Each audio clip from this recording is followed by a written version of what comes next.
स्वागत है दोस्तों आपके मेरे इस YouTube चैनल पे। आज मैं आप लोगों के लिए लाया हूँ स्टील स्ट्रक्चर से जो पहला हमारा जो चैप्टर चल रहा था उसमें हम जो देख रहे थे कनेक्शन से जो हमारे क्वेश्चन जो आते हैं हमेशा उसको मैं लेकर आया हूँ। रिवेट और बोल्टेड और वेल्डेड से जो हमारे क्वेश्चन जो हैं उसको लेकर मैं आया हूँ। ये जो भी क्वेश्चन है हमारे एग्ज़ाम में आए हुए हैं और टोटली हमारे क्या हैं वन लीनियर हैं और ये सब हमारे क्या हैं आईएएस कोड के अकॉर्डिंग हमारे ये क्वेश्चन ये फ्रेम किए गए हैं। तो देखते हैं कि पहला क्वेश्चन हमारा क्या है। पहला क्वेश्चन पूछ रहा है the maximum spacing of track riveting is. Maximum हमारा जो है ट्रैक रिवेटिंग के लिए कितना हमारा क्या होना चाहिए, स्पेसिंग होना चाहिए। ठीक है, तो इसमें 500, 700, 750, 1500 इसमें दिया हुआ है। ठीक है, तो यहाँ पर दो चीज़ का होता है, एक हमारा होता है टेंशन मेंबर के लिए होता है और एक हमारा होता है कंप्रेशन मेंबर के लिए। तो इसमें तो कुछ स्पेसिफाई किया नहीं गया कि किसके लिए पूछ रहा है, तो हम यहाँ क्या करेंगे, टेंशन के लिए हमको पता है कितना होता है 1000 होता है। ठीक है, और कंप्रेशन के लिए हमारा कितना होता है 600 होता है। तो 600 ऑप्शन हम दिया नहीं तो हम 1000 के साथ जाएंगे तो राइट आंसर हमारा क्या हो जाएगा, सी हो जाएगा। ठीक है, पहला दूसरा क्वेश्चन है in a fillet weld is the weakest section is. हमारा जो फिलेट वेल्ड में हमारा कौन सा क्या है, सबसे वीक सेक्शन हमारा होता है, पॉइंट होता है। Smaller side of the fillet, throat of the fillet, side perpendicular force या फिर साइड पैरेलल टू फोर्स। ठीक है, तो सबसे वीकेट सेक्शन होता है हमारा क्या होता है, थ्रोट ऑफ फिलेट होता है। ठीक है, आगे हम दिखाते हैं यहाँ पर थ्रोट हमारा यहाँ पर होता क्या है। ठीक है, कि देखिए यहाँ पर ये वेल्ड साइज बनाया गया है सर्किल में और यहाँ पर देखेंगे हमारा जो है परपेंडिकुलर रूट से हमारा जो एक लाइन खींचा गया वही हमारा क्या होता है, थ्रोट होता है। वही हमारा सबसे वीकेस्ट सेक्शन होता है क्योंकि वही हमारा क्या है, स्मॉलर सेक्शन होता है। आगे देखेंगे for the field rivet maximum permissible stress in rivet and bolt in given code by कितना हम रिड्यूस करते हैं। ठीक है, मैक्सिमम परमिसिबल स्ट्रेस से रिवेट और बोल्ट हम डिजाइन करते हैं तो कितना परसेंट हम रिड्यूस करते हैं, तो हम करते हैं 10% करते हैं। ठीक है, फील्ड के लिए बात हो रहा है, फील्ड से हमारा 10% रिड्यूस करते हैं। ठीक है,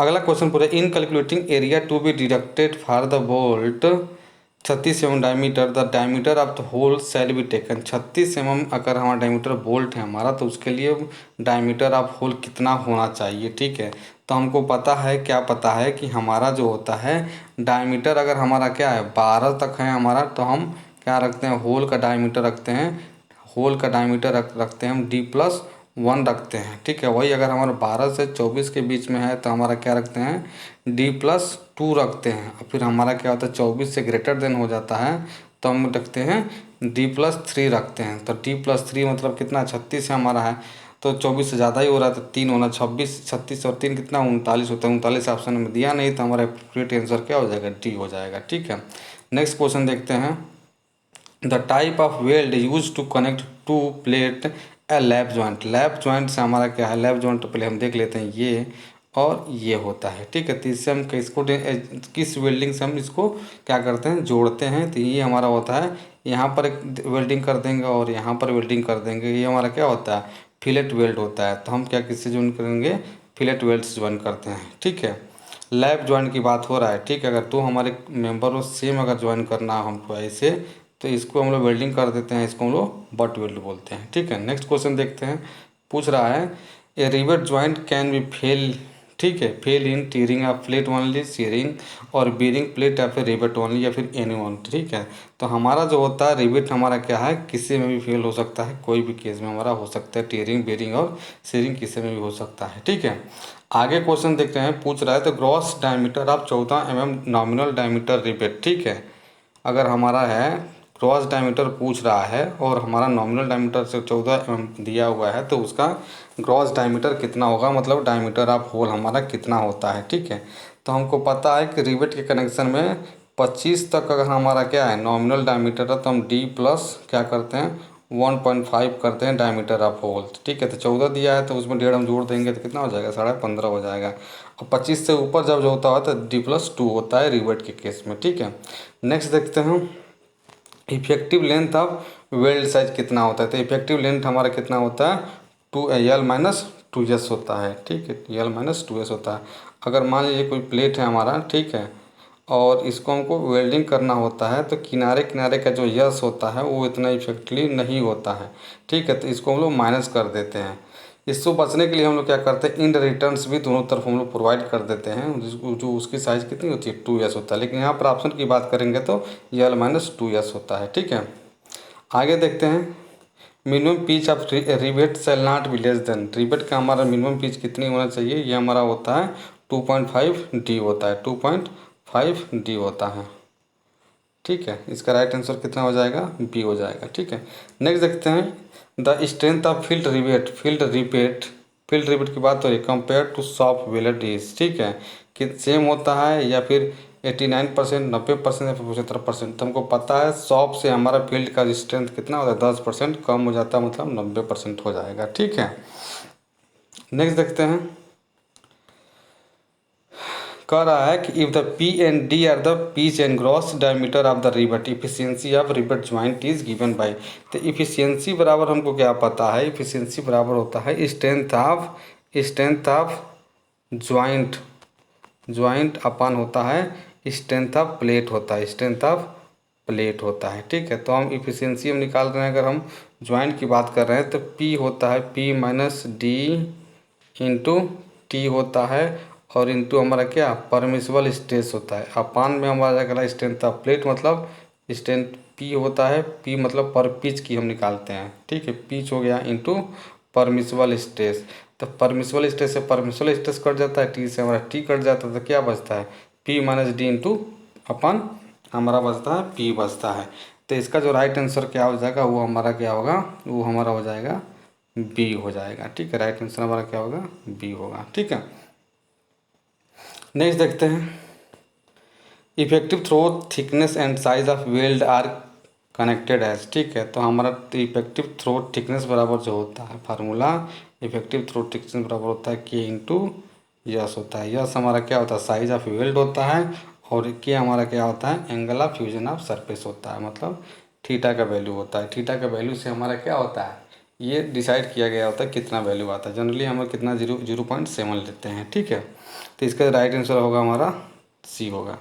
ठीक है, नेक्स्ट देखते हैं। Bolted are mostly suitable to carry. ठीक है, बोल्ट हमारा किसके लिए सुटेबल होता है, सीयर बेंडिंग या फिर एक्सियल या फिर सीयर एंड बेंडिंग के लिए। तो ये हमारा मोस्टली सुटेबल जो होता है किसके लिए होता है, एक्सियल टेंशन के लिए होता है। ठीक है, नेक्स्ट देखेंगे।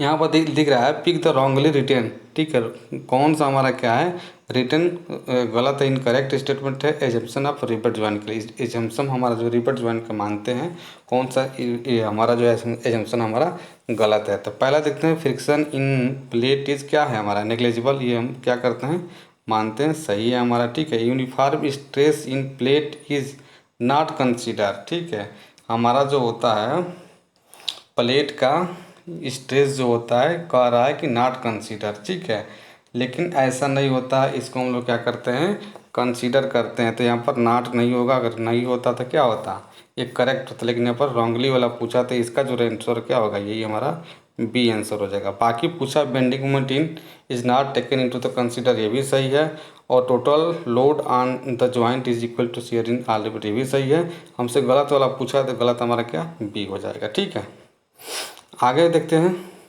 Diameter of a rivet hole should be greater than nominal diameter of the rivet by. ठीक है, हमारा जो होता है डायमीटर ऑफ रिवेट होता है नॉमिनल डायमीटर से कितना ज़्यादा होता है भैया, तो हमने बताया था कि 25 तक होता है, तो कितना होता है 1.5 होता है, 25 से ज़्यादा होता है कितना हो जाए 2 हो जाता है। तो रेंज इसकी क्या आएगी 1.5 से 2 आएगी, मतलब इसका सी आंसर राइट होगा। ठीक है, नेक्स्ट देखते हैं।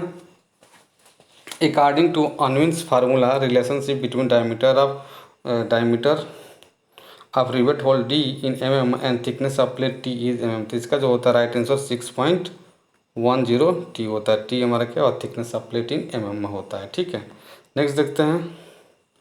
The minimum edge and edge distance the centre of any hole to nearest flame out edge shall not be less than. ठीक है, कि हमारा मिनिमम जो एज और इन डिस्टेंस होता है कितना होता है, देखिए यहाँ पर 1.5 डायमीटर ऑफ होल और 1.7 डायमीटर ऑफ होल दोनों होता है। ठीक है, 1.5 किसके केस में होता है, ये हमारा जब मशीन से कट किया जाता है। ठीक है, मशीन से हम होल को कट किए रहते हैं तब, और 1.7 किससे होता है, हैंड से किया गया होता है तब। ठीक है, लेकिन क्वेश्चन में हमारा कुछ मशीन से ना पूछा गया है, ना हमारा इसमें क्या दिया हुआ है हैंड से दिया गया है, लेकिन जो बुक का हमने देखा है तो वहाँ पर जो ये लोग माने हुए हैं वो बी आंसर माने हुए हैं। ठीक है, तो इसका जो आंसर है बी, बुक से कहीं देखा तो वहीं पे माने हुए हैं, तो इसका राइट आंसर ये बी हो जाएगा। ठीक है, नेक्स्ट देखते हैं।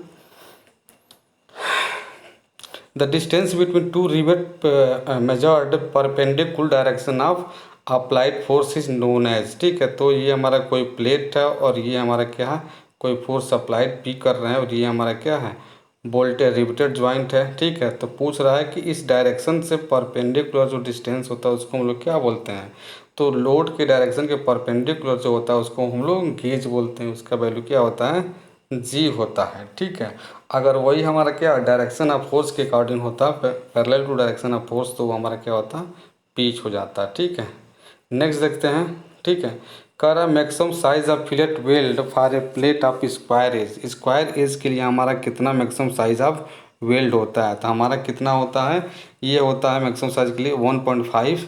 ठीक है, less than thickness of plate होता है। ठीक है, तो यस बराबर हमारा क्या हो जाएगा 1.5 इंटू माइनस टी मिनिमम होता है। वो अगर वही राउंड होता है तो राउंड के लिए हमारा 3/4 और हमारा टी मिनिमम होता है, तो यहाँ पर स्क्वायर पूछा हुआ है। ठीक है, तो इसका राइट आंसर क्या हो जाएगा, ए हो जाएगा। ठीक है, नेक्स्ट देखते हैं। The maximum permissible stress for hand driven rivet in axial tension. ठीक है, एक्सियल टेंशन में हमारा, ठीक है, हाथ से ड्रिवन किया गया मतलब उसको रिवेटिंग किया गया है, तो एक्सियल टेंशन हमारा कितना होता है। ठीक है, तो ये हमारा होता है, ये हमारा 80 न्यूटन होता है। ठीक है, आपको हम टेबल दिखा देते हैं। यहाँ देखिए टेबल यहाँ पर परमिसिबल स्ट्रेस के लिए दिया है, सॉफ्ट रिवेट के लिए दिया है। पावर से करेंगे, मशीन से मतलब करेंगे तो 100 मेगा पास्कल हमारा एक्सियल टेंशन, शियर का भी 100 होता है और बेयरिंग के हमारा 300 होता है। वही हमारा हैंड के लिए कितना 80 हो गया, 80 हो गया और हमारा ये 250 हो जाता है। ठीक है, नेक्स्ट देखते हैं कि size of rivet is identified by.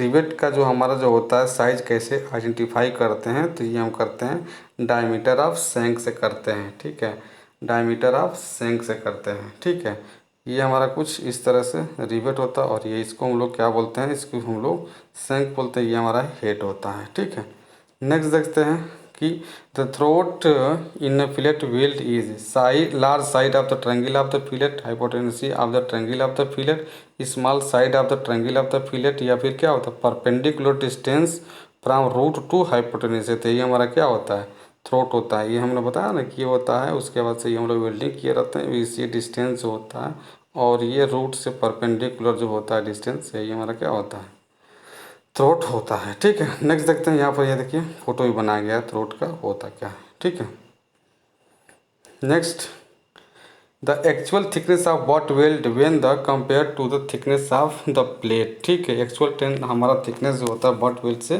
क्या होगा, व्हेन कंपेयर टू प्लेट से किया जाता है कितना होगा हमारा, वो लेस होता है। ठीक है, नेक्स्ट देखते हैं। The fillet weld whose axis is parallel to the direction of applied load is known as. ठीक है, क्या उसको बोलेंगे हम लोग, ये हमारा जो होता है साइड फिलेट वेल्ड या फिर इंड फिलेट वेल्ड या फिर फ्लैट फिलेट वेल्ड या फिर डायगोनल फिलेट वेल्ड, तो ये हमारा क्या होता है साइड फिलेट वेल्ड हम लोग करते हैं। ठीक है, साइड फिलेट वेल्ड करते हैं। नेक्स्ट देखते हैं। Tracking riveting in compression plate expose to weather. Expose to weather पूछ रहा है। ठीक है, दो कंडीशन होता है, एक एक्सपोज टू वेदर, एक नॉर्मल कंडीशन होता है। तो पूछ रहा है कि हमारा कितना उसकी पिच होगा। पिच हमारा किस में पूछ रहा है, कंप्रेशन में पूछ रहा है। तो कंप्रेशन में पिच हमारा कितना होगा 16 टाइम हमारा थिकनेस हो जाता है हमारा किस में, जब हमारा एक्सपोज टू वेदर है तो। ठीक है, आगे देख लेते हैं यहाँ पर क्या लिखा हुआ है कि अगर हमारा दो कंडीशन पूछता है, अगर हमारा एक्सपोज टू वेदर रहता है तो 16T200 होता है और नॉर्मल कंडीशन में हमारा कितना होता है 32T300 होता है। ठीक है, ये याद रखिएगा कब हमारा एक्सपोज है और कब हमारा नॉर्मल कंडीशन है। ठीक है, तो इसका हमारा जो राइट आंसर क्या था, बी था। ठीक है, तो ये बेसिक क्वेश्चन थे स्टील स्ट्रक्चर से जो कनेक्शन से आए हुए थे। बार बार यही क्वेश्चन पूछते हैं लोग घुमा फिरा के, और भी क्वेश्चन इससे रिलेटेड जो भी है मैं लाऊंगा आपके लिए। इतना प्रैक्टिस कीजिए, अगर अच्छा लगे तो हमारे चैनल को सब्सक्राइब कीजिए, अपने दोस्तों के साथ ज़रूर शेयर कीजिए, और कुछ सजेशन देना हो तो कमेंट सेक्शन में ज़रूर हमको दें। ठीक है, मिलते हैं नेक्स्ट वीडियो में, तब तक के लिए थैंक यू।